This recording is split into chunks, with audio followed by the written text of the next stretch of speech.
My name is Reed Schlegel, and I'm an industrial designer, and today we're going to talk about a few things you can do to take your design sketching process up a level to make it faster, cleaner, and sexier.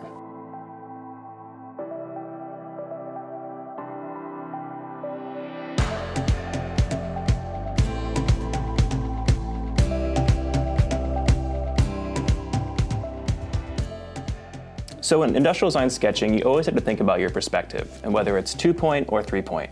But the most important part is thinking about what you're trying to communicate and how you're going to show that in your drawing.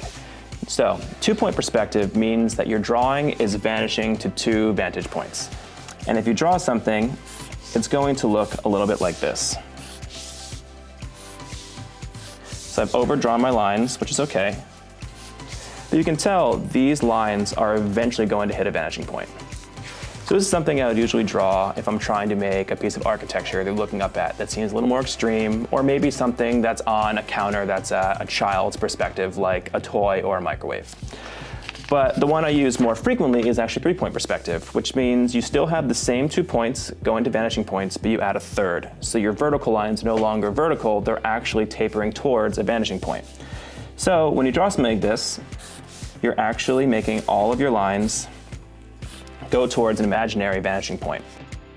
So over time, you'll get to a place where you can just draw your lines and you can instinctually know they're going to the vanishing point, like I did here. These two are going over here, these two are coming together and going over here, and my vertical ones will be going to an imaginary vanishing point down off of the page. Which leads me to the next point. When you're actually drawing, putting your vanishing points on the page or off the page is a very important consideration. When you have your vanishing points on the page, you're going to actually have something that is going to look extreme. For example, here, if I have all of my vanishing points going to the corners of my page, it's going to make this object look extremely extreme. So it looks like something that a bird is looking at, or something that's being seen from a very far away top-down perspective. But the exact same shape, when it's drawn with the lines going off of your page, looks much more at a human scale. So I'm going to draw my lines until they actually hit the edge of the page. And you can see how this drawing feels much more of something that you'd actually touch, hold, or you'd see in real life. So just by moving your vanishing points from the page to off of the page, you can give a completely different style to your actual drawing. So something you've probably noticed is that when I draw, I use a very similar base shape. My base shape is a rectangle in perspective.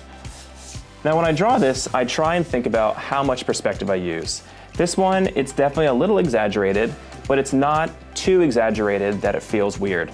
If you're drawing something that is too overly exaggerated in perspective, it's going to feel like it's from a fisheye lens, which does not feel natural and will feel a little weird when you're trying to talk to somebody who's not a designer. On the other hand, if you draw something that is too close to being parallel, it actually makes it feel weird too. These lines are technically in perspective, but the vanishing point is so far away that it makes them feel parallel, which makes it feel wrong.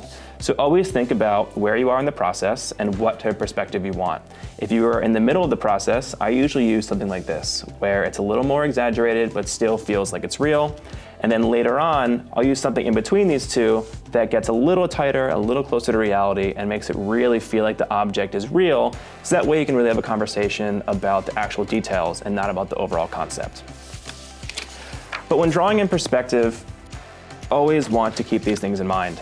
Because when you have your base shape down, it makes it really easy for you to just build off of it. If you look at anything, all objects are basically shapes. You can take a printer, a table, a car, and break it down to spheres, cylinders, and cubes. So for example, with that exact same rectangle that I kind of default to, you can take this and start building off of it in perspective to make anything. So for example, if I want to take this shape and make a printer, I would think about all of the tools and rules of perspective and apply them to start building shapes. So by building down, I have a big, basically brick. And then by building up and over, I can start adding details like an extended top area. where maybe you have the controls or you actually feed the paper. But for this one, I'm going to actually have that be the control area. And then here you can start adding other details like a printer bed that actually adds the paper, the place where the actual paper comes out,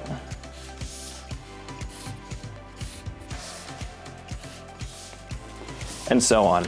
So obviously this is the very beginning of a sketch, but by using perspective and building on it, you can make anything and make it pretty realistic and also decide how exaggerated or realistic you want it to be.